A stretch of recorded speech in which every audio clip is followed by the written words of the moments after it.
Hiya! Hello interwebs and welcome back to Let's Play Rainswept. My name's SkiniMini. Last episode we found out that Johnny apparently has been taking pictures of Chris and Diane and writing their conversations in the back. And we found out that Chris and Diane, Chris had pushed Diane. And that's not good. So, we think there's something really wrong with Diane, that she may need to go see somebody for it, and so things are starting to escalate. So Johnny is keeping information from us, not intentionally, I think it's just with the photographs. Well, why'd you have a room full of their pictures, Johnny? What were you planning? I wasn't planning anything. Golly, we need to stop being so aggressive. Don't lie. Don't lie! Detective. What? We should just talk. Just not right now, Blunt. There's no time. Oh, gosh. What were you doing that night? I was home. Why did you do it? Why'd you do it? Answer me! Did someone ask you to kill them? Well, okay, you're being a little too aggressive here. How did you get the gun, Johnny? Detective, I need to discuss something important right now. I need to show you something important. What? Does it have to be now? Yes, now. It has something to do with the case. It can't wait. Fine, but make it quick. You need to slap him. Okay, what is it? We don't have much time. I can't let another suspect slip through my fingers. Nothing, Detective. You need to calm down. What's gotten into you? You're just screaming at him and scaring him. You're not even letting him speak. You need to go easy. In any case, we have no solid evidence that it was... What the hell is going on here? Oh, it's this guy. Ugh. Don't say anything. Who gave you the authority to use this room and to arrest the citizens of this town? No one? I just want to talk to him. Let me question Johnny. He murdered them. Look who's jumping to conclusions now. Officer Blunt, Officer Blunt, I'm disappointed in you supporting such nonsense. Now go and release Johnny. No, he's a suspect! Do not say another word, Detective. This is out of your jurisdiction. You were supposed to leave this town this morning. But Johnny is a murderer. He's done it. He had a room full of their pictures. Is there anyone left in town that you haven't blamed yet? Yesterday you were after Father Smith. Half of this town is involved, according to you. You even managed to burn down a room in our hotel. Who are you going to question next? Me? What are you really trying to do here, Detective? Have you been looking at this case objectively, or do you need to catch someone, anyone, at all costs, even if they're innocent? You're obsessed with the thought of finding someone that's responsible, even if you have to make it all up. There's no case here, Detective. It was a murder-suicide. I won't let you pull my town into your mess, whatever your motivations may be. Yeah, like what? But why is the hurry to close this case? But then what's the hurry to close the case? Just because the festival, why the hurry to arrest Johnny? Has your arrogance blinded you? Did you even bother looking for evidence before arresting Johnny? Look at this. Mrs. Brown just came over to the station with it. Can you see what it is? It's a photograph. Uh-oh. Shh. Shush, Bosco. Bosco! Oh boy. Sorry, y'all.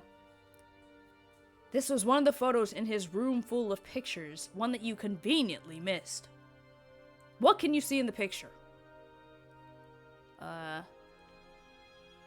That's Johnny's house, right? That's not Chris and Diane's house. It's Johnny's house. Look at the time it was taken. 12:15. Oh, whoops. That's when, yeah, Mr. Willis heard the gunshot. That's when Mr. Willis heard the gunshot.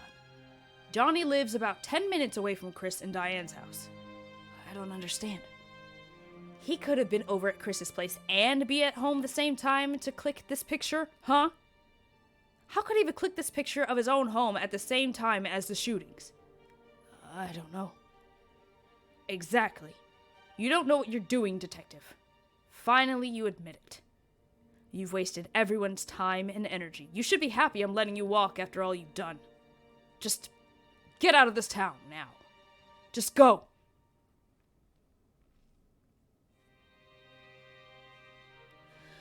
Oh, you screwed up, Detective. You really did.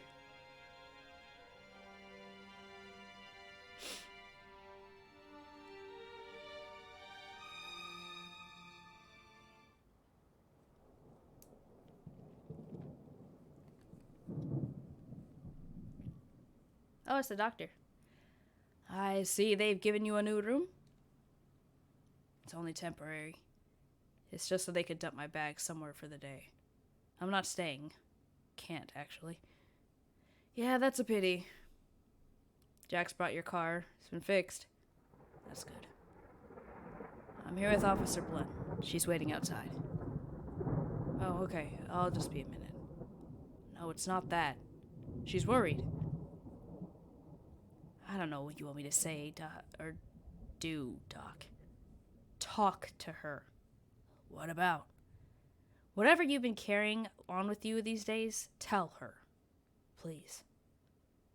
It'll do you good to talk to a friend. And I think you see her as a friend, right? Yeah, you could say that. Well, great then. And have a good drive back home. I hope we can meet again.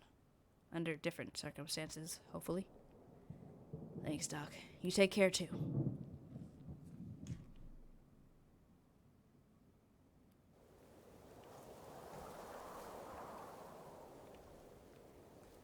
I guess I should go talk to her. Oh, I don't need to move. Hey, Michael. So you're really leaving, huh? What choice do I have? It's over.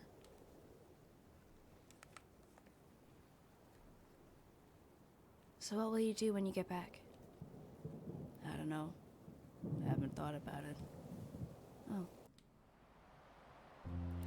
I really thought we were gonna figure it all out. Even if it is murder-suicide, I wish we had some proof. Or some answers.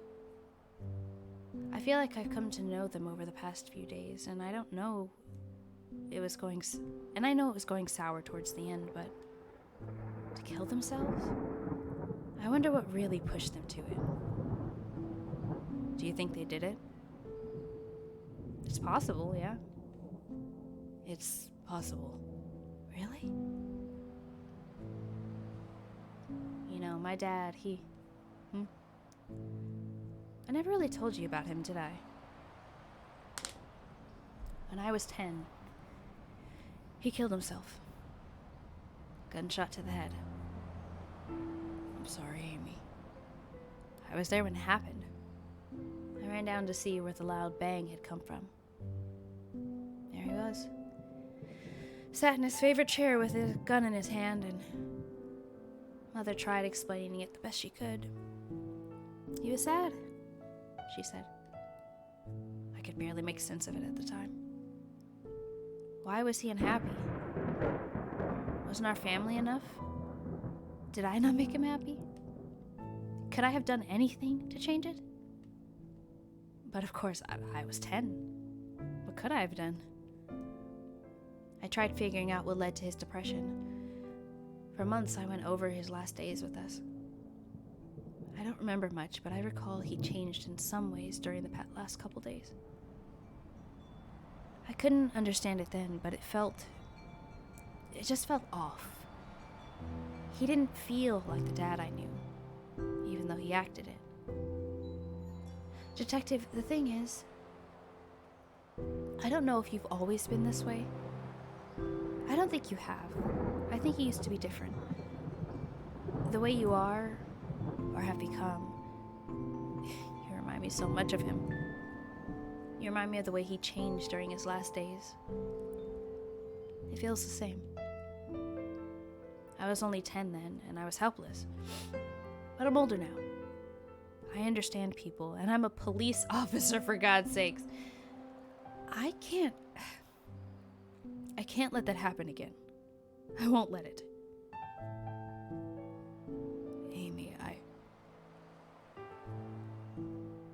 wrong, Michael? Please. I need to know what's making you suffer this way. Are you gonna tell her? What happened to Abigail, Michael? You need to tell her. You need to be honest. Tell her, please, for the love of God. Okay. Abigail was my wife. God, it's hard to talk about this. To finally talk to someone. Are we getting this stuff? Oh my God! We met when we were at university. I'd sit in the library every day after class, studying up on different subjects, buried in books. She sat at the same table as me once, but didn't say anything. I didn't either. I didn't really know her well. We saw each other in hallways, shared a class or two. Despite that, she stood out to me. She looked different from the rest. Like a sensible, balanced, mature person, you know? That could be rare sometimes. That went on for a couple weeks. She never said anything, nor did I. We just share a table.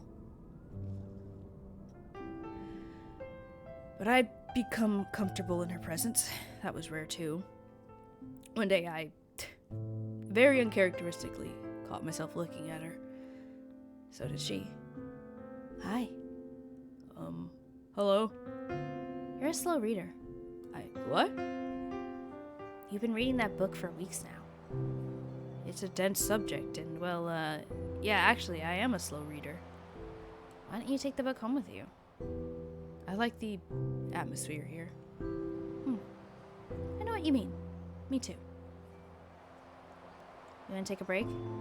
Go somewhere? She was confident, understanding, and really, really patient. I loved that. We quickly became inseparable, often spending hours together doing our own thing without saying a word to each other. We didn't need to talk, plan, or do much to have fun together. Being around each other was enough. Her company was meditative. Being with me gave her the same feeling of peace and calm that she gave me. Oh! Obviously, a couple years after graduation, we were married. Nothing spectacular out of the ordinary happened leading up to our marriage. That's just the way we were. But that was bliss for us. We were a bedrock foundation for each other. She meant everything to me. Everything. Which is why I can't come to terms with what I've done. This year, on 7th of April, we were about to go out to dinner. We've been married for 2 years at this time. God. Hey, Michael, you ready to go? Yeah. Oh, wait, hold on. I think I forgot something. I'll be right back. The phone rang, and I should have never answered it. Oh. Oh, God. I'll get it.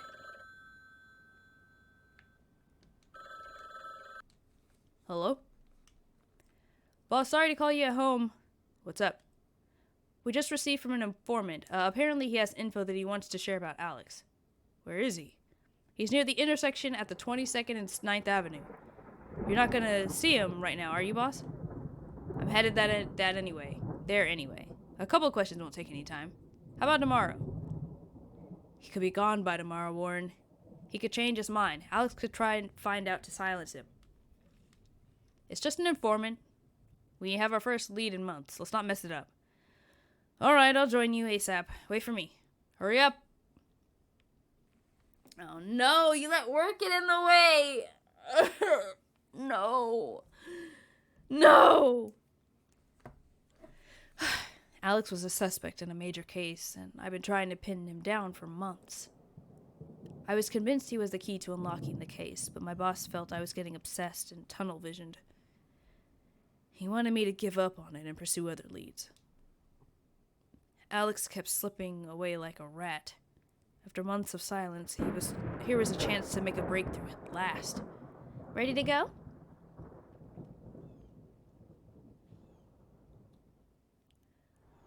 I'll just be a minute, alright? Why now? Where are you going? Something's urgent come up. I'll be back in a minute.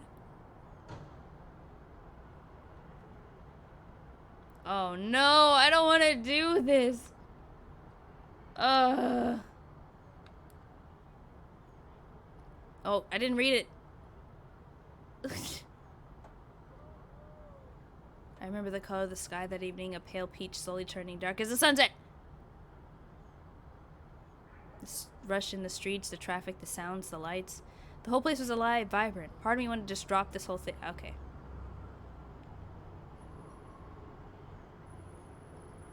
Sorry, guys, I can't read it. Oh, now I can. The smell of coffee, the laughter and voices of people drifting from the cafe. Standing there, watching those people in there. Happy, cozy, and warm. I realized I wanted that. Not this. A speeding car broke me out of my daydream. Seconds later, I heard gunshots.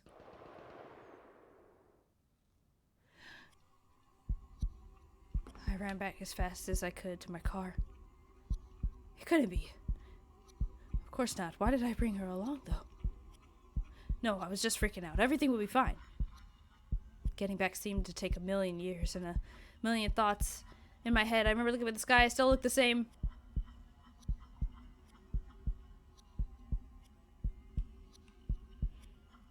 Oh my god. Why? Seeing Abigail dead, my world fell apart. There was no reason for me to carry on. Alex had been in the area. He knew of me. He knew I was after him. He knew the car I drove. I had been careless, irresponsible, and she paid the price. I don't know if he thought I was in the car or just wanted to spite me. He just drove past my car and opened fire. But one thought stopped me from doing anything to myself. Find him. Make him pay.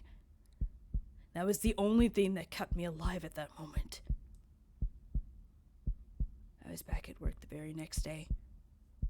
I didn't dare allow myself the time to think about it. The informant had run away. I would have to start looking for Alex again, but that gave me purpose. I didn't get a chance to do that, though. They found Alex the next day, dead. He was killed in a shooting that broke out when a deal went bad. A meaningless death. In a back alley. Fit for scum like him.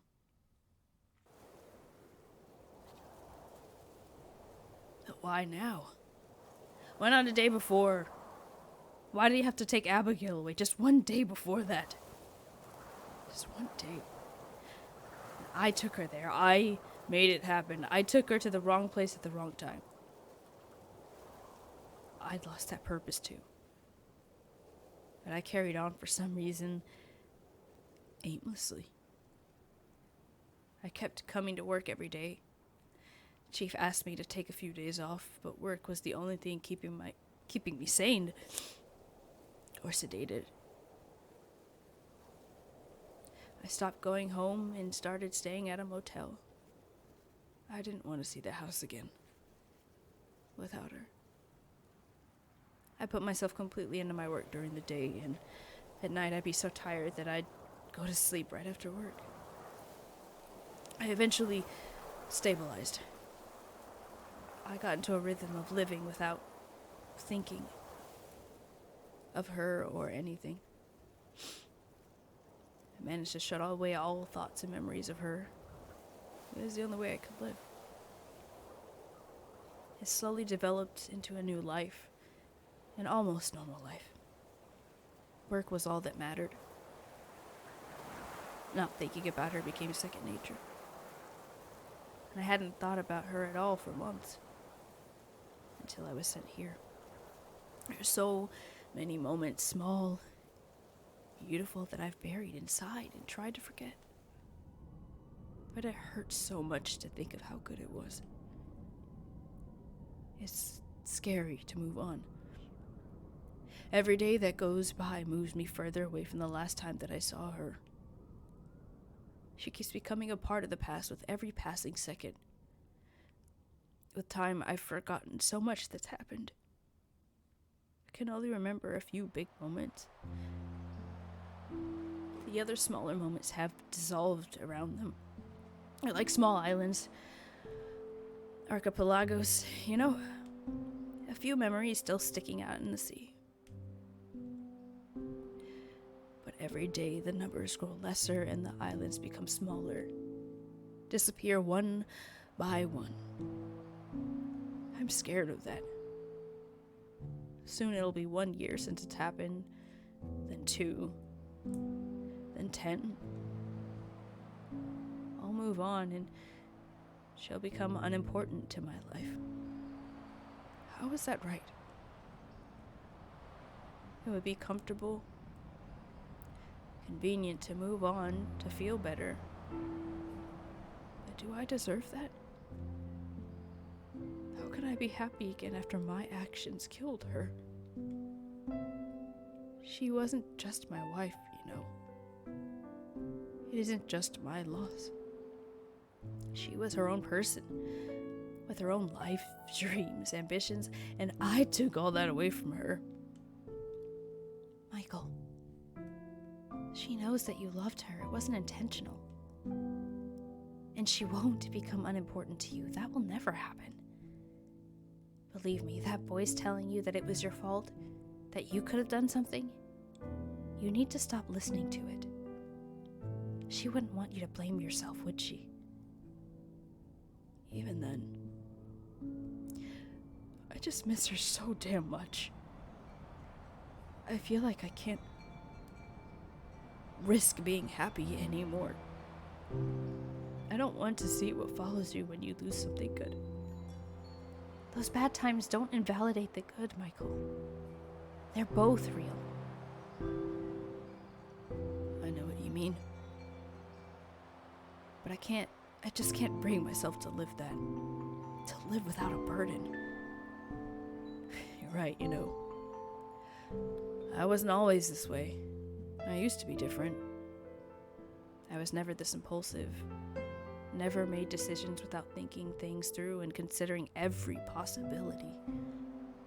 The way I am these days. That isn't me. It's only since I've come here. I feel I have no self-control. I feel I need to find someone responsible, to make someone pay, anyone. To punish someone. Just because I never had a chance to. Because he couldn't. He never got a chance to. Of course.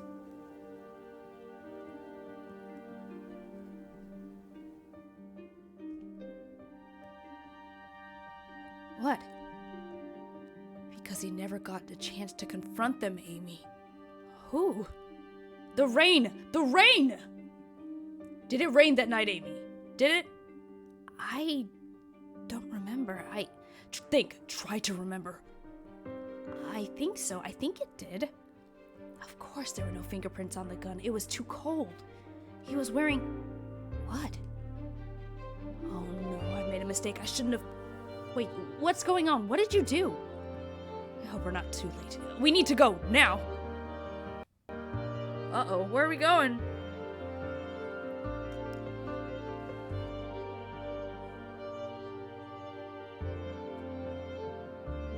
Wait, what's going on, Detective? I don't get it. I don't get it either, but in the next episode, we will find out.